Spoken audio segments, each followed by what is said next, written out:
Welcome to the If You Build It, Will They Learn podcast, a show dedicated to modern learning and development, with your hosts, Daniel Mendonca and Scott Babcock. It's podcast day. Welcome to the show. This is If You Build It, Will They Learn? I'm Scott Babcock, and with me is your co-host, Daniel Mendonca. How are you today, Daniel? Pretty good. Another week in isolation. We're just trucking along. I think the big topic of this week, maybe not on this podcast, but definitely going to be the Jordan docuseries. Yeah, very excited about it. It brought me back to my childhood. I know it sounds like we are in different synced times between Canada and the U.S. You said yours is playing on Netflix today. I got to watch the first episode last night with my kids. It was really fun. Very excited for that to be kind of weekly watching. That is interesting. In the world of streaming, like destination or scheduled TV time is not normal anymore. I think maybe Game of Thrones for a lot of people kind of brought that back. It's the old days of sitting around scheduling time at the TV with the family to watch sitcoms on a Friday or whatever. Those days are kind of over. I will say this too. I've convinced my wife to. We've since isolation started, we watched all the Harry Potter movies. We watched all the Star Wars movies, which she had never seen, by the way. We've watched The Mandalorian. She really enjoyed that, and we are now. Last night we just watched Thor: The Dark World. We're making our way through the Marvel movies. Maybe I'll save it for the end of the show. Maybe I won't admit it on this podcast, but she picked up on a little Easter egg that I'd never seen before. And it's the fact that Tony Stark never gets handed anything. And he makes comment about it every single time it ever happens. I don't. Now I'm playing it back in my head, and I don't know if I knew that. So I feel like now I have to go back and watch them. But no, the reason why is, and now we've really digressed, is that he feels like people always say he's been handed everything on a silver platter. So, he doesn't take anything from anybody. But here we go. We should probably move on to the topic of the podcast. Hey, we told you we were going to take left turns, right turns, kind of go all over the place from time to time, and Marvel's just going to get us going. But for today's topic, we have something special. We are going to do Mailroom. Today's show is all about you and your questions. Many of you have submitted questions through social media and email.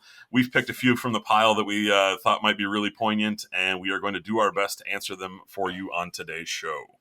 Yeah, I think we're pretty excited. I think, we always had planned on making sure we get to questions, and we'll talk about it at the end of the show and how you can contact us. But pretty excited to hop into some of these and really dive deeper into some topics that we had on other episodes. All right, let's dive right in. Mailroom. Okay, we have our first question. Daniel, this one goes to you. We'll kick it off there. What is one pro and one con that you can see when we talk about virtual facilitated classrooms or sort of the move for virtual conference experiences that I think we're all seeing a heavy ramp up given the times we live in? Yeah, I think there's a lot of positives. There are obviously some cons. I'm going to focus here on the current need today because rather than just virtual experiences as a whole, and maybe I'll elaborate a little bit more on them overall. I think the pro we're seeing with right now is obviously the efficiency of being able to deliver content, and that kind of stretches out all the time. Being able to deliver it, maybe not just 12 times a year, once a month, but being able to deliver more frequent classrooms, maybe in shorter bite-sized chunks, because you're not worried about handling all your costs. So with that also comes a decrease in costs. So I think that's one of your biggest pros is the efficiency of your content delivery and the efficiencies of cost savings. And I think that's pretty simple and straightforward. The thing I will say about a con that we're seeing right now is, and I've had some conversations with clients of ours and partners, is the training and the adjustment of the trainers. So the facilitation it takes to do something over a WebEx or a Zoom meeting or whatever facilitation method you're using is different than when you're in person. You don't have the same body cues that you can give people. You don't have the same kind of interaction without kind of your presentation being a little bit muffled. So one of the cons I think is that the adjustment of the facilitation techniques. But I think then when you've made that adjustment, I think the other con I do want to highlight, now I'm really more than one, but is the lack of networking. So when you go to an event, I think we said this during week one, I always like to gather 1% of, or try to gather a percent of information from everybody so I can kind of just build and become a little bit more knowledgeable.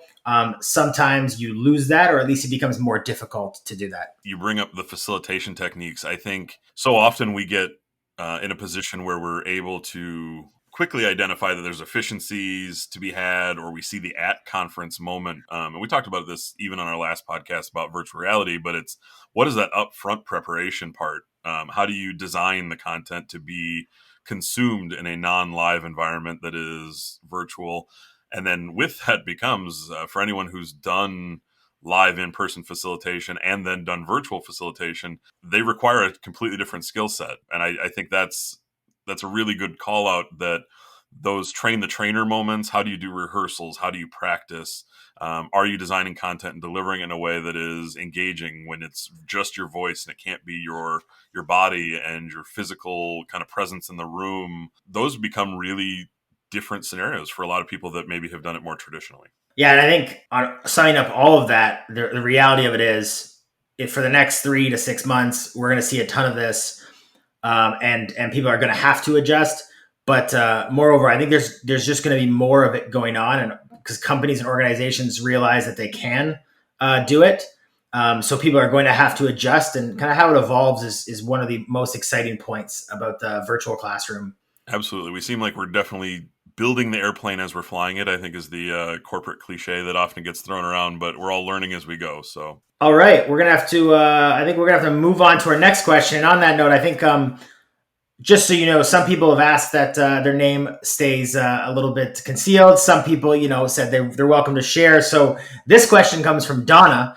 Donna says, "How do you tackle objections when your organization doesn't feel that employees can retain through e-learning?" That is a question that I have faced quite a bit in my life in kind of the corporate world, and just there's always those preconceived notions. So it all depends on how technical we want to get with the answer, and I could probably talk about this for days. But I think maybe I'll set a little bit of a scenario. Think about a training you've attended, go to a conference, a seminar, even a webinar if you're doing a long day. And by the end of that 8 hours, 6 hours, whatever it might be, and you're just thinking, if you're like me, when you go home, you're not just tired mentally and you're tired mentally and physically. You kind of get exhausted. Like, it's a lot of information. Again, love a good corporate cliche. Drinking from the fire hose is kind of how I think a lot of those conferences come out, because they're trying to get as much information to you as possible. So when you think about that, and then you compound that by, is it a 2-day or 3-day or 4-day event, right? So now it's not only was I tired after 1 day, but I'm tired after 4 days. And there's a lot to absorb. The thought is, how much of that do you actually retain after the fact? Because you are sort of overloaded with information. And I think that is part of the scenario I think you can sell. If you're like me, you often have trouble sitting even through an hour or 2 hour long lecture. So a 4 hour or 6 hour, 8 hour event can really be draining to certain audiences. So I think that's part of it. E-learning in general has been proven to have some retention. And I think it's important to kind of highlight how we get to some of those. It's not always the case that e-learning will be a replacement. We can talk about ways that it might not always be the best solution, but part of it comes down to, you can space out your repetition. So I think as you talk through this with a leader, the ability for a user to get information and then take a break, right, after an e-learning, but bring it back up in the next e-learning, or revisit that e-learning. E-learning also has replayability. So if somebody needs the information again, or they forget a key point when they're trying to do something, it's very easy to pull back up an e-learning. It's not always easy to rely on whether or not you took good notes in a session, or to go back and look for a pre-recorded event. So that has some value. You get consistency in e-learning. So you're saying the same message over and over again, repetition being important for a lot of learning. Facilitators may adjust their speech. So one session to another session, the same users might not get the exact same message. They may hear different stories. Facilitators may choose to skip over a particular topic or subject matter for their learners, and they may not get it at all. So I think those are some areas where you can sell e-learning as a gain in retention. The reality is, though, I mentioned it, but there are still times where classroom is going to be important. Those are times where role playing or physical scenarios, sometimes it's impossible to recreate an e-learning a situation. And a good example from one of my past roles was, it's not easy to bring a car engine into an e-learning, right, to work on or to run diagnostics on.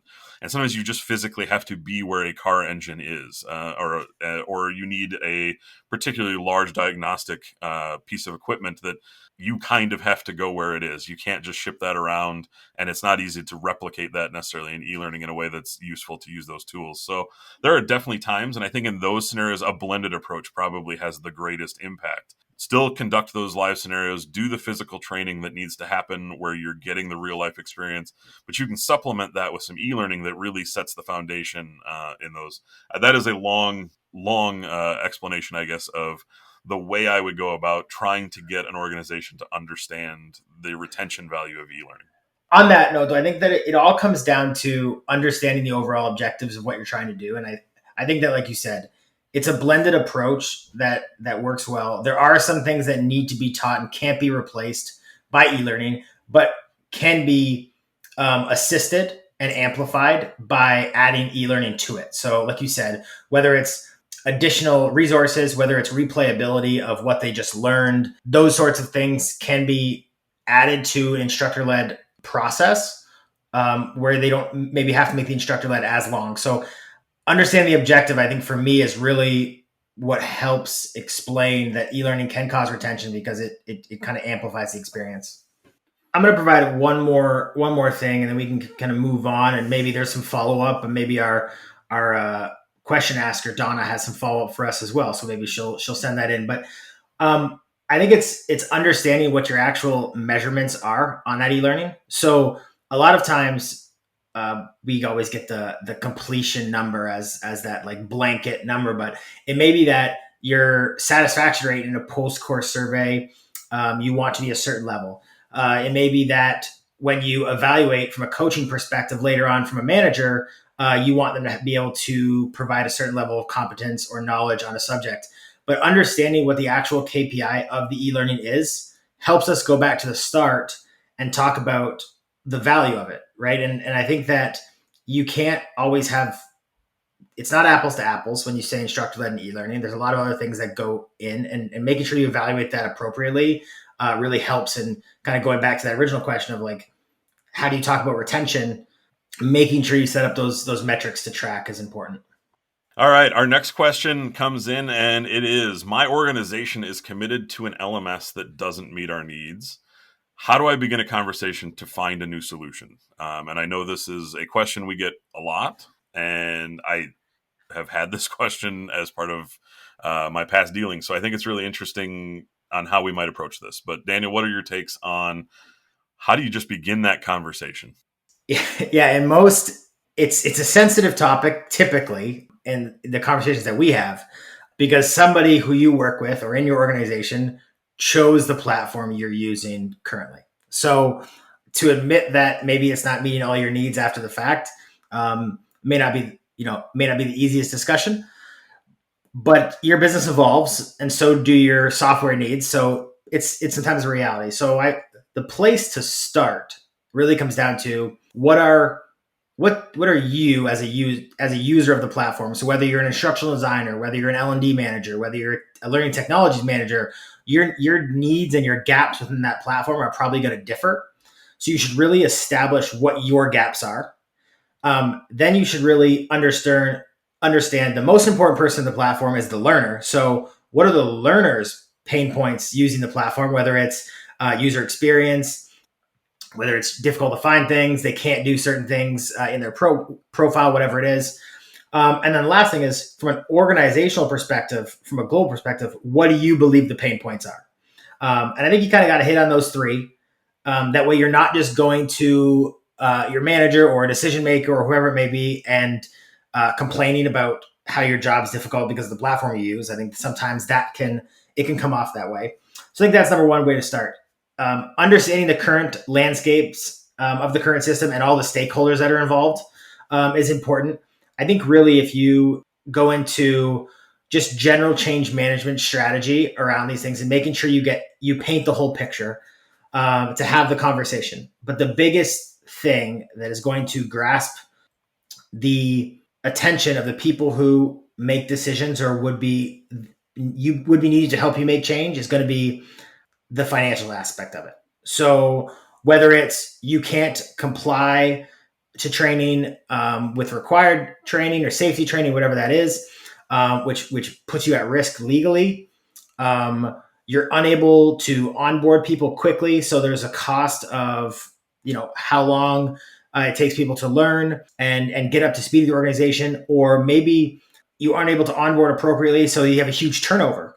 Those are just a few examples, but there's a financial aspect to the platform you're in that can be part of that discussion to help in changing what you need, but then also just your general operational process. And if you can't engage people into your corporate process through the platform you're in, that's another side of it as well. So I think that was a long-winded answer. There's a lot there, but when it really comes down to it's understanding where you currently are, understanding where you need to go, and understanding all the people who have to be satisfied in between the two, and making sure you don't leave anybody out. Yeah, it's a lot to unpack in a kind of a short-term answer, right? So it is going to be a long answer, I think, no matter what. And the reality is when you're having this, I don't even think the solution is ever a short-term thing, right? It takes a long time to really understand how you're going to deliver this message, how you're going to strategize around it, how you're going to do your search. Ultimately, even if you get permission or approval to move forward in your let's find a solution, it takes time to even navigate those waters. There are, 1,052 LMSs out there in the world, right? And learning solutions, learning platforms. You're going to have to explore learning experience platforms and learning management systems and LRSs. And there's an acronym library, I think, that goes with all of that.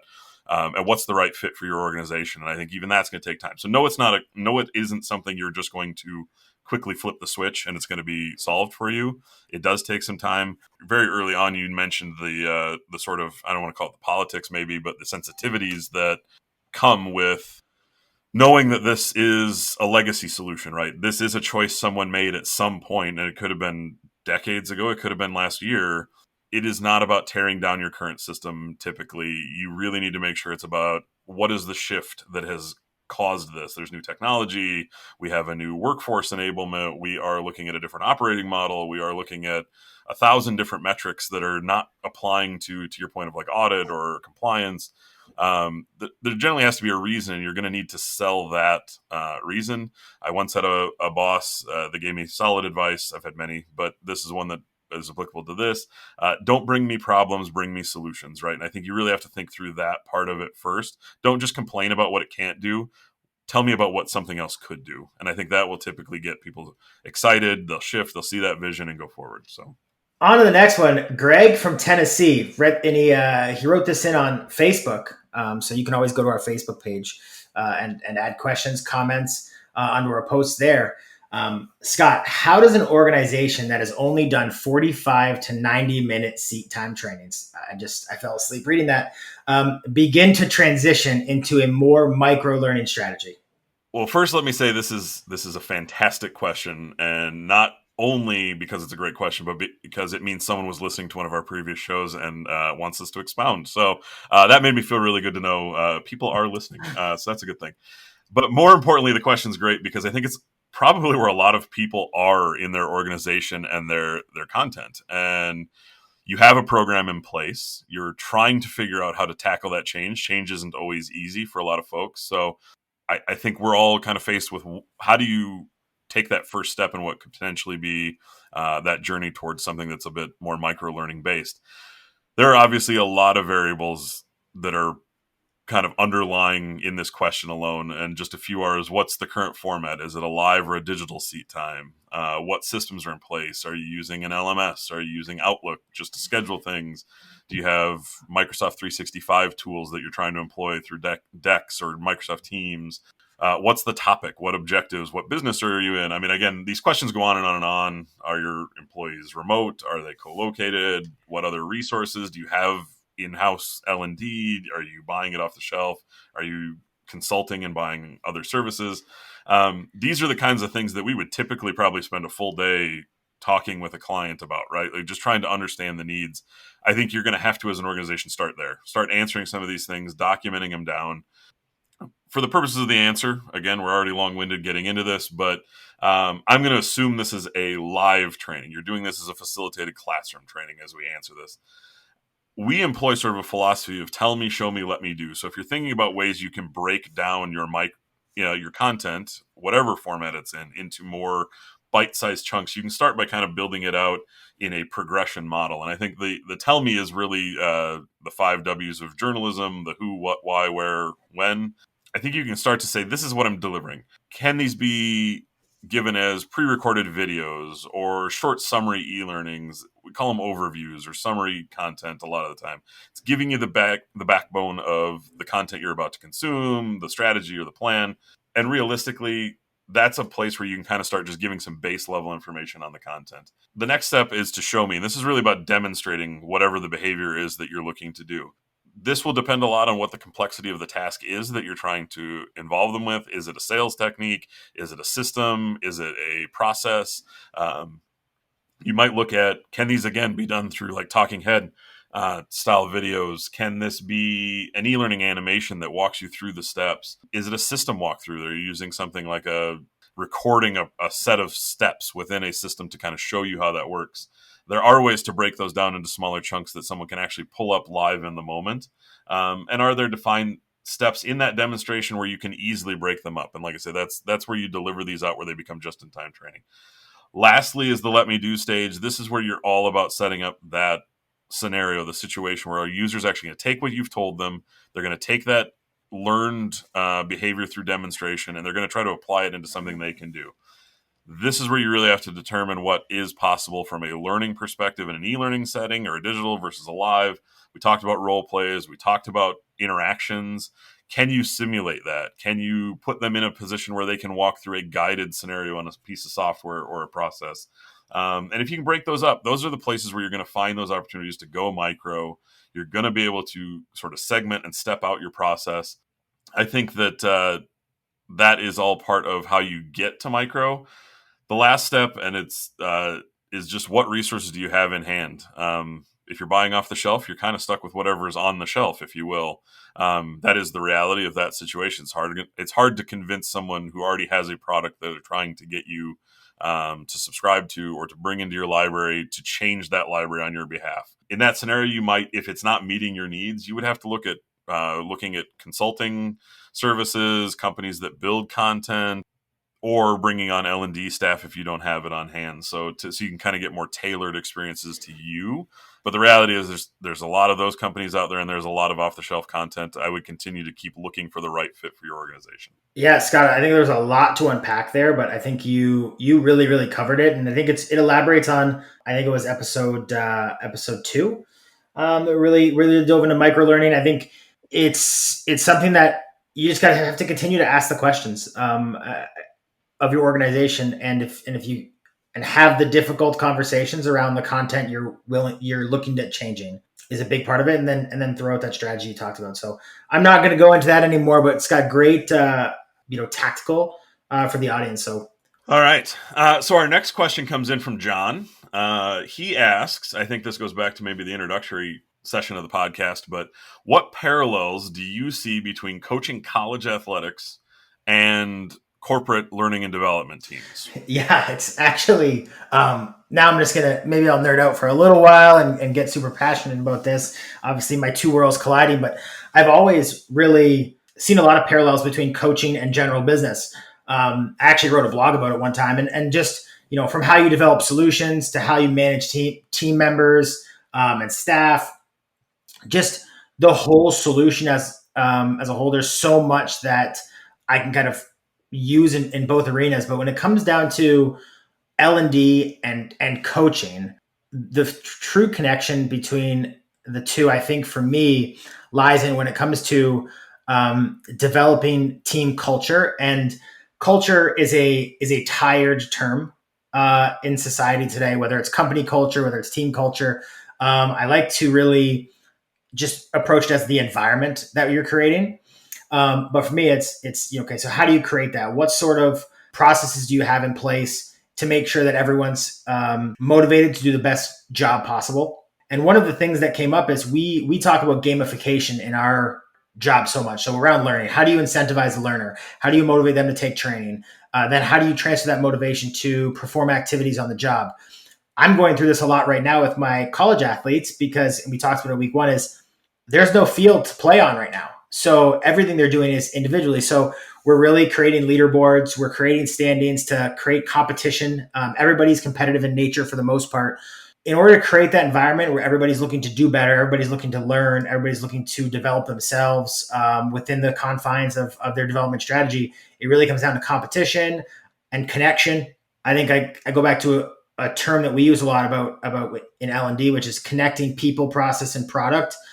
We do that in terms of our athletic program all the time. So our people are important, our process is important, our product is the I guess the result we get on the pitch each week. And it's the same within a company. You have the people of your organization, you have your organizational process, and you have the product that you sell, whether that's a service or a product. You have to combine all of those things to be effective. And it really comes down to motivating and incentivizing your people to do well. So I kind of talked around there, but really it comes down to the combination of the two, which is the motivation, incentivization of the people you're working with to achieve the goals that you set out for the organization.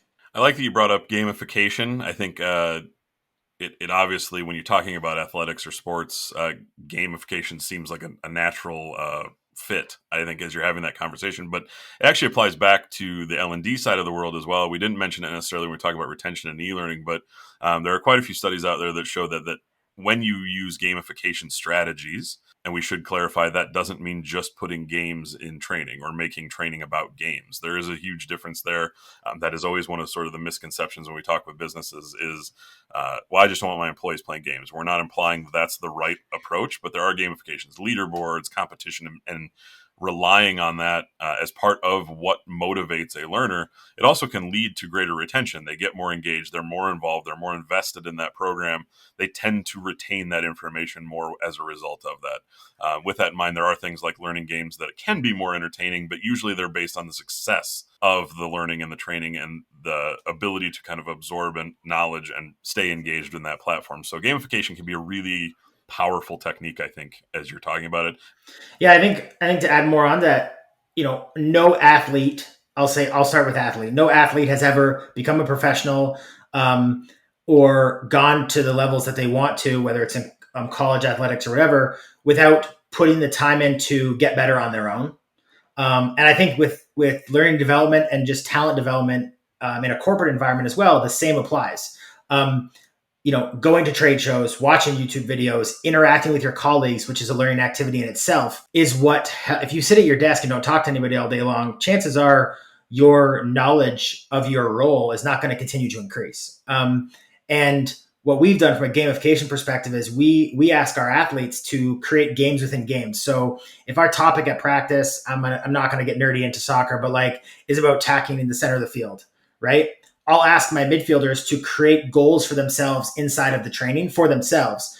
And they don't need to share them with their teammates. They just share them with the coaching staff. Our coaching staff tracks them and provides them feedback. But they are creating that activity for themselves inside of the overall practice plan. And I think the same can be asked in a corporate environment for learning activity, where if you're taking a sales training or go back to the engine learning, you talked about how to function with an engine. There may be that your goal is to make sure you can take apart the engine and see all the parts, but they may want to set an additional vision for themselves to maybe understand a certain component of the engine really well, or because that's the one they see the most often in their shop. So I think that encouraging those additional learning activities are things that are very important. Little training inception, soccer inception, training inside of training, goals inside of goals. So a good segue for sure. All right. Last question of the day. And it's, I think, like I said, we're very thankful that people took the time to write in some questions. This one goes back to last week's episode with our guest, Scott. Here it comes. I believe VR can help my business. How do I start the conversation? We are definitely taking a lot of conversation topics around how do I just get the ball rolling today. And I think, look, that is, hopefully we can help with some guidance in getting you there. That is a point we've all faced in our lives, I think, in general. So when you're talking about VR or any kind of new topic, right, this isn't a main stage for a lot of companies. This isn't something that has been mainstream in their training. This hasn't been part of an organization. We did talk about this last week, that this is sort of an emerging technology. I think you kind of have to just approach it thinking about true change management tactics. And I'll try to sum it up as best I can. Obviously, there are a number of resources out there that can help you with change management strategies that probably vary slightly, but I think that the general goals are the same. There are two sort of sides to change management. I think there's traditional change management, which is all about changing your organization's thinking. But there's also building your business case. And that is really about changing your leaders' perception, right? You often need a stakeholder. You're going to need a shareholder. So you're looking at maybe changing an individual or a small team. That's really about selling the business case for it. After that, it's the organizational side, which can be things like IT, operations, logistics that might need to be a part of it as well. But both of them are really the same. They're two sides of the same coin. So I think the cool part is we can approach it from one thing. Your first thing is to identify need or create an urgency for the organization. A lot of times this is about storytelling. I don't think it's about making it too complex. It's about trying to set your stage, make it a real world, easy to understand topic where it's very applicable to your organization, your business, your learners. But those leaders can understand that very easy. You start to introduce characters. Same thing as writing a story or creating a story. Who is your audience? Who's affected? What are some of the personalities you might know within your story? You have to set up some of the conflict. That's the reality. You're not trying to change because everything's hunky-dory and everything's the way you want it to be. There is something happening that's implying this is the right choice. What are costs? What are the risks you're putting yourself at? We talked about if your LMS can't produce the audits you need for compliance or something that puts you at maybe a legal risk. Those are things that might be reasons why you would want to be looking at this change for your business. And then lastly is going to be start to present resolution. Provide answers to those topics. What are the conflicts and how do you think VR in this case might be a solution for you? Next thing is to find experts and team. Think about this like sports. Nice segue to our last question. One person can be really good. So if you're really passionate about this topic, you in and of yourself will be able to sell somebody. But a lot of times it's easier to sell it as a team. Do you have someone who can speak to the logistics? Do you have someone who can speak to the operational process? Do you have a developer who can talk about that this is possible? A team often has greater impact or more voice, right, to be able to speak to that. And so I think finding others that can help your story come alive and can tell other sides of it that maybe aren't maybe your natural niche in that conversation will be helpful. I think the hardest part for some is to see the vision, right? So to me, it's about creating that vision. How does this potentially actually look? Whether this you need to go get a sample piece of software, a demo. Is this that you need to make storyboards? Is this that you need to draw pictures? Whatever it might be. I'm a big whiteboarder. I love to draw things on a whiteboard when I have conversation. And I think for me, it's a lot of it is trying to help people see what I'm seeing as well as possible. Can you paint that picture where they can start to have some energy around it and build some passion? Poke holes and then plug those holes. I think any part of any conversation with a leader that can be maybe the most daunting is they're really good at seeing potential pitfalls and their potential risks within your thing. But if you start to think about those up front, you hopefully can already have those solved when that question comes up. The reality is when we talk about a team, finding someone who is maybe risk assessment heavy. Certain behavior models will call these like moderators or evaluators. But having someone who can kind of poke those holes, the problem is in many organizations, that person's seen as being negative.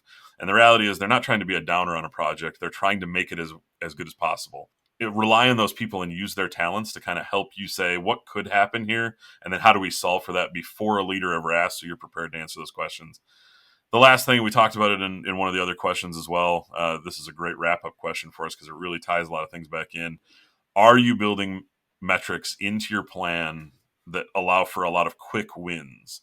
What that means is there's one thing to just say, oh, we launched it successfully at the end, but what are all the little milestones along the way that build positivity into the project that people can go, oh, we can identify these as really easy to achieve celebratory moments within the project.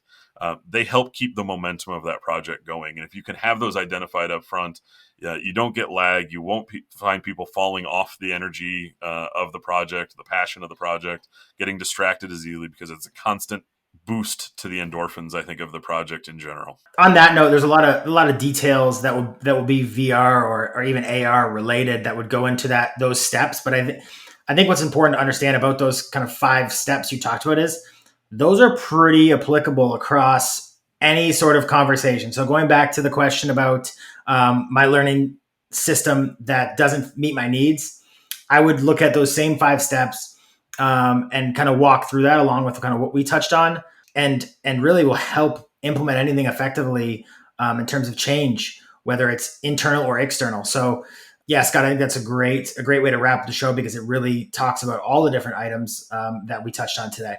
Whether it's VR or an LMS or e-learning and instructor-led versus e-learning and retention, the reality is the steps in the approach to that, they're not different. You approach them in the same way. You may need specific details around, the hardware or whatever it is, the software. But yeah, the steps to change management, kind of building out your business case, they're pretty applicable regardless of the topic. And you can take that beyond training as well, whether it's meeting with the HR team or the procurement team or the logistics teams. That same approach is the same conversation regardless. So maybe some advice that branches beyond training on that. So, well, I think that wraps it up for our mailbag session today. We want to thank everyone who submitted questions, because again, it really helps us try to tailor the conversation around meeting your guys' needs. But yeah, fun session for us. I'd like to do more of these. I think we hope to do them on a much more regular cadence. So without further ado, we will move forward. Come on, get happy. All right. As you know, we like to wrap up every show with a positive point, an opportunity for us to share something that we are excited about or energized in the world and show some positivity that's happening.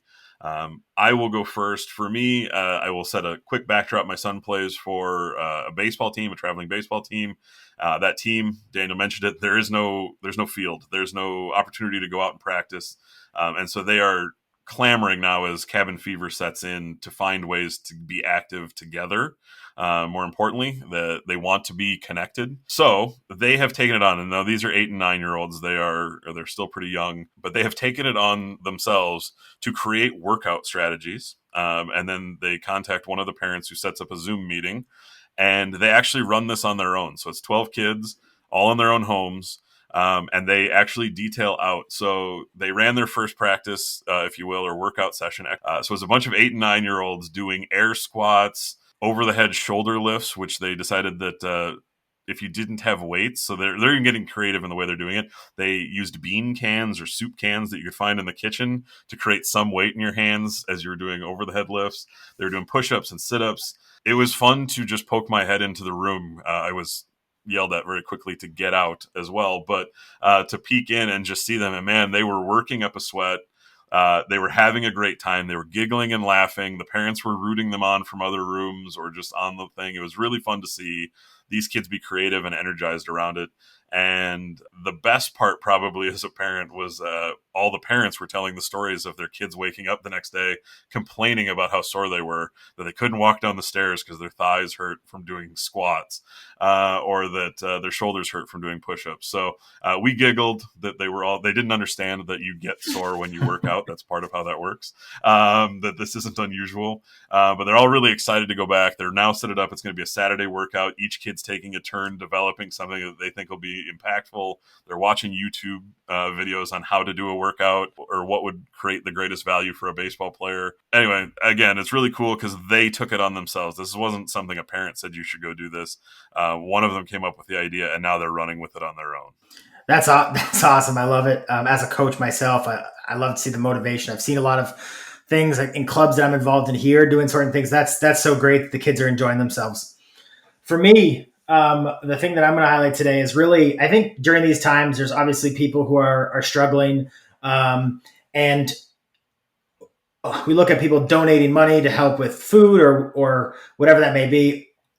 The thing I've really enjoyed and I've been following is something called the All-In Challenge. So it's developed by Michael Rubin, who's a co-owner of the Philadelphia 76ers basketball team. And he owns Fanatics, which you'll know as probably the brand that really sells all the NBA gear and the NFL gear, their web stores. But really, what he's done is partnered up with originally some celebrities who he knows really well. And they've created basically experiences for a fan and run sweepstakes around them. So you can purchase entries for those experiences. So I'll give you an example of a few. So Kevin Hart is offering a speaking role in one of his next films. And basically you can buy, 25 entries for the sweepstakes for $25, 50 entries for $50, and all that money is going to support a variety of charities like No Kid Hungry, America's Food Fund, World Central Kitchen, etc. But all the money goes to that. Some other examples of experiences that are being sold off. The Philadelphia Eagles is actually raffling off the ability to design and call a play in a preseason game. You can play a round at Pebble Beach with Justin Timberlake and Bill Murray. I'm in on that one, by the way. That seems like the win for me.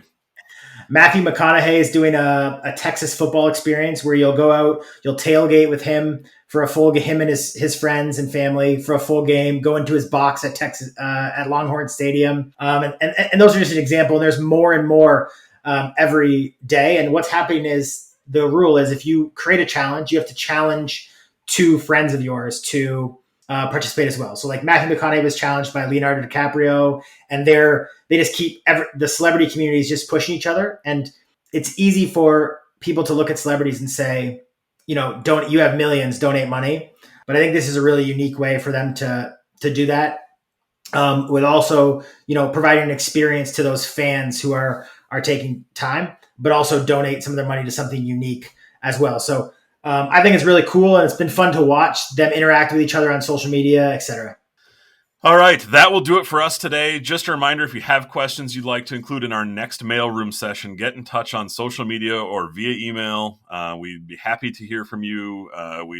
The goal of this podcast is to help you in whatever way we can. So thanks again. I'm Scott Babcock. He's Daniel Mendonca, and we will talk to you soon. Thanks, everybody. Have a good week.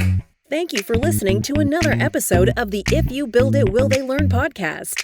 Be sure to subscribe, rate, and review wherever you get your podcasts. Join the conversation by emailing podcast@haylight.com or on social media platforms at Haylight Inc. And be sure to check us out on the web at www.haylight.com. That's HALIGHT.com.